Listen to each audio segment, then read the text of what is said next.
I keep my goals to myself, cause whenever I share it with folks, they get a look upon their face and their memory floats to a time where their goals and the stars ain't... What's good? Smackdown continues to be boring and bland as per usual. What else is new? WWE still continues to do the stupid Scooby-Doo mystery stuff. This time it was with Jey Uso. So he was attacked. We also crowned new women's tag team champions in Nia Jax and Lash Legend. Yay, who really cares? Not all that important. And Logan Paul qualifies for the men's Elimination Chamber. So he's added to that match, which is fine. That makes sense, I guess. And we're still doing this Cody, Drew, Jacob Fatu thing. So we are going to get the triple threat. So there is that. Other than that, this show was a disaster as per usual. So we're going to get into Smackdown from February the 27th, 2026. So we kicked the show off with Jey Uso. He's in an ambulance. He's on a stretcher. And so, there's that. And then Jacob Fatu, he gets in with him, and that was it. So we start the show off officially with Drew McIntyre. He shows up. He said he had nothing to do with attacking Jey Uso. Nick Aldis came out. He said some words. Not really that important. Drew continues to talk about the guys in the Elimination Chamber. So Cody Rhodes shows up, and he wants to fight with Drew. Drew's like, nah, it's not gonna happen. So Randy Orton shows up. He yaps for a little bit. Trick Williams shows up. He yaps a little bit. He gets a good reaction and everything else. Javon Evans came out and did the same thing. Then LA Knight came out and did the same thing. Then there was a brawl that ensued. And basically Randy Orton stood tall. He RKO'd Javon Evans, basically. So there's that. It's not really all that important. We knew that this was going to happen anyway. It's boring. It's repetitive. It's lame. Who cares about any of this? Because who wins the chamber is probably going to be Cody, more than likely. Moving on. Tiffany Stratton, she's backstage. She tries to cut a promo. She's cut off by Asuka. Asuka says Tiffany time is over and that no one's ready for Asuka. And Tiffany Stratton claims that she is, but Asuka relents and backs off. Kairi Sane stares Tiffany Stratton down. And then there is that. Who really cares, though? It's not really all that important. This leads us into the first match of the night, which was the Uncle Howdy versus Wyatt Sicks. Versus Solo Sikoa. I don't give a damn about this. Uncle Howdy wins. He wins via the Sister Abigail. Whatever. Post-match, the MFTs jump Uncle Howdy, and they steal the lantern. I don't care about any of this shit. It's a waste of time. Moving right along. Drew McIntyre, he's backstage. He's getting escorted out of the parking lot, as he's told to stay home for the Elimination Chamber and stay out of trouble. Nick Aldis is then confronted by the Vision, who try to get Logan Paul into the men's Elimination Chamber match tomorrow. Logan Paul talks about how he can easily win that match and become champion. So Nick Aldis, he'll think it over. He's going to consider it. And then Paul Heyman confirms with Logan that he knows he can win the chamber. So, there's that. And then Paul Heyman tells Austin Theory to keep his attitude in check. So it's dumb. Again, I don't care about the vision at all. Please end that faction. Effective immediately. Just end it. It's been a boring faction. It's gone nowhere. You got 3 guys injured. Seth Rollins, Bronson Reed, and Braun Breaker. There's a possibility that Braun Breaker at some point before Mania can show up, and the same thing with Seth Rollins. But Bronson Reed, he's out. At least until SummerSlam. And hopefully by that time, this Vision storyline is over and done with. Because that shit, for me, it ain't working. It ain't working. Moving on. So, Rhea Ripley and Io Sky, they're backstage talking to Jackie Redmond. So, Io wants Rhea to focus on the Elimination Chamber. So Jade Cargill walks up. So Jade Cargill, she reiterates this and tells Rhea that she needs to focus on the chamber, and she hopes that she doesn't get hurt tonight. So there is that. Moving on from that, Nick Aldis, he gets an update on Jey Uso by way of Jacob Fatu. But then SRT claims who asserts his claim to be considered for the chamber match. So Nick Aldis says he'll keep that in mind. So this leads us into to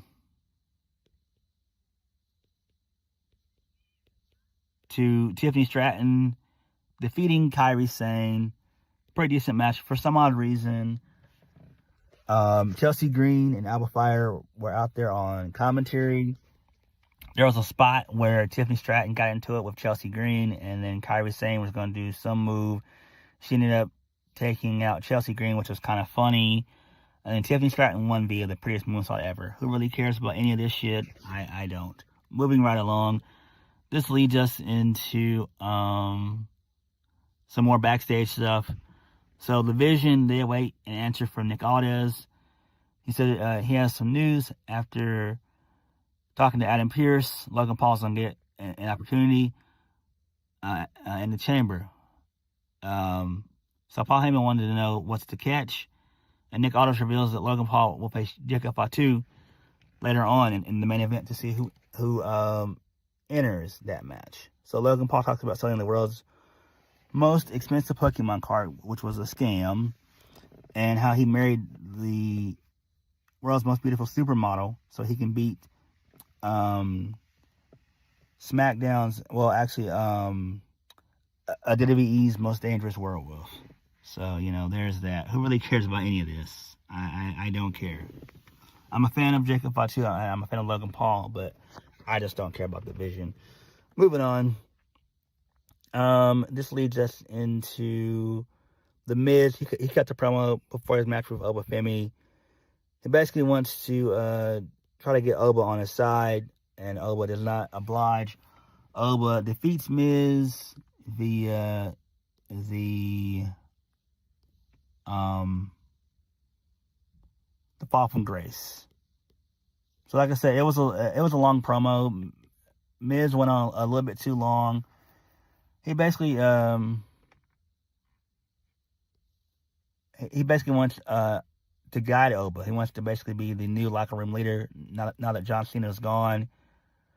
He wants to be his Undertaker. So Oba says that there's no passing resemblance, but Miz does look like a dead man to him. And then, it leads into the match. So, which is fine, I guess. Miz being in this role, it's fine, but I wish that there was like a tag team or just a wrestler who wasn't that good on the mic that Miz could kind of mentor. Basically, I don't know who that could be, but who knows. Hopefully he'll find something. Moving on. Carmelo Hayes is out next. He's backstage. He's confused by Ilya Dragunov not being dressed to compete, but Dragunov says he hasn't been doing very well, so he doesn't deserve the shot. So he wishes Carmelo Hayes all the best of luck, and Carmelo Hayes tells him that if he doesn't take this shot soon, someone else will. So then this leads us into The U.S. Open Challenge is answered by Matt Cardona. Carmelo Hayes defeats Matt Cardona via the first 48, which is great. I love that move. It's safer for Melo long term, even though his main finish is the nothing but net, famous off the top rope. But I think the first 48 would be better for him to do. It's okay for him to do the nothing but net every so often, but the first 48 looks really cool. It's a really good color break version of the color breaker.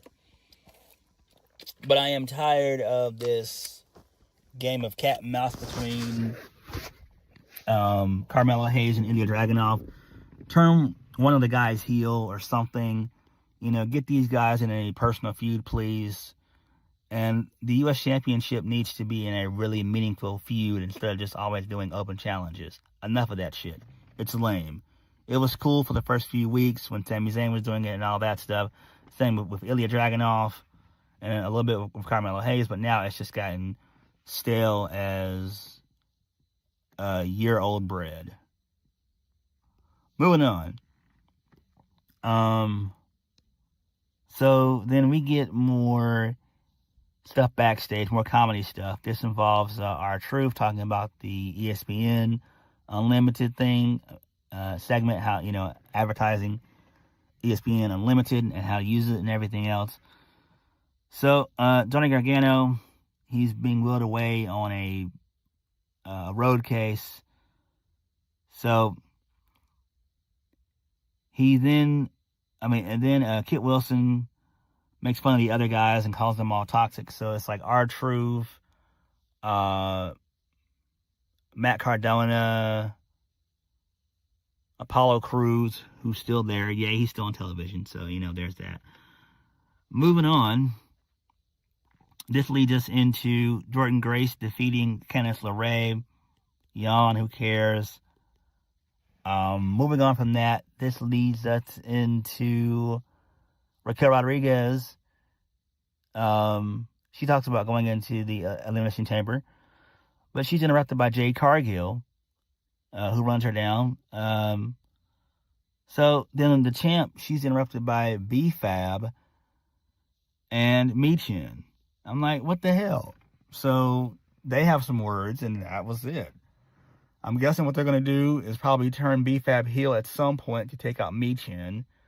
If we're going to do this Michin, Jade Cargill thing, let's do this thing next week and get this shit over with, please. Along with this with this B-Fab heel turn, so we can all move on with our lives, right? Have the match next week. Jade Cargill squashes Michin, a.k.a. Mia Yim. And then you have B-Fab turn heel and align herself with Jade Cargill, forming the baddies, and then try to get somebody else on board to join the baddie section. That's what needs to happen. Moving on. This leads us into Cody Rhodes. He's backstage. He wishes Jacob Fatu the best of luck, as he hopes that he gets into the chamber tomorrow. Sami Zayn shows up, and he's less thrilled as he considers the possibility that Jacob Fatu was the one who attacked Jey Uso. Jacob tells Sami to be very careful with what he says next, as Sami Zayn has his own issues with Drew McIntyre. Jacob Fatu calls Sami out by saying that he wasn't the one who took a Claymore to lose their shot in the past. So if anyone should be looking out, it's him. Sami Zayn backs off, and then he wishes Jacob Fatu luck on the match. So Jacob Fatu walks away, and then Sami Zayn is conflicted, and he begins to just throw shit and everything else. So that's pretty cool. It seems like they're going to possibly entertain the idea of turning Sami Zayn heel. And I don't know if I like that or not, but it is what it is. You can kind of make him a tweener, but don't make him a full-fledged heel. Just don't do that yet. But I don't know. Because Sami Zayn hadn't been heel since 2021 or 2022. That's the last time he's been heel. Because he was babyface in 23 and 24 and all of last year. So he hasn't been babyface really since 2020. I mean, heel since 2022. If I'm correct on that, I don't know. Moving on. Nia Jax and Rhea Ripley. My bad. Nia Jax and Lash Legend, they defeat Rhea Ripley and Io Sky. They are the new women's tag team champions. Who really cares? I don't give a shit about this. Who cares? We all knew this was going to happen anyway. And we all know that Rhea's not winning Chamber. So, yeah. Who gives a damn? But it is what it is. So, Alexa Bliss and Charlotte Flair, they're watching this backstage. So, Charlotte Flair insists to Alexa Bliss that she's fine, seeing the new champs, and with Alexa Bliss heading into the Chamber match. So, this is interrupted by Kiana James and Julia. So, they just say some words, and then Jade Cargill steps in and just wishes both of them luck. Charlotte Flair, for whatever reason, is eating some ice cream, so that's fine. They're trying to make her into, like, this comedy, this comedic character. I don't like it, but it's fine. At least she's not in the title picture. So, I don't know. I really don't know what's next for Charlotte Flair. I know they're going to end up going after the Women's Tag Team Championships, but at some point, you kind of need to break that up, basically. So, whatever. Moving on from that, this leads us into the MFTs. And Solo is just yapping to Nick Aldis about the Wyatt Sicks and everything else. So basically, Nick Aldis says that the MFTs are going to defend their titles at some point, and they're going to crown new number one contenders next week. Yay. I don't give a shit about this at all. Moving on.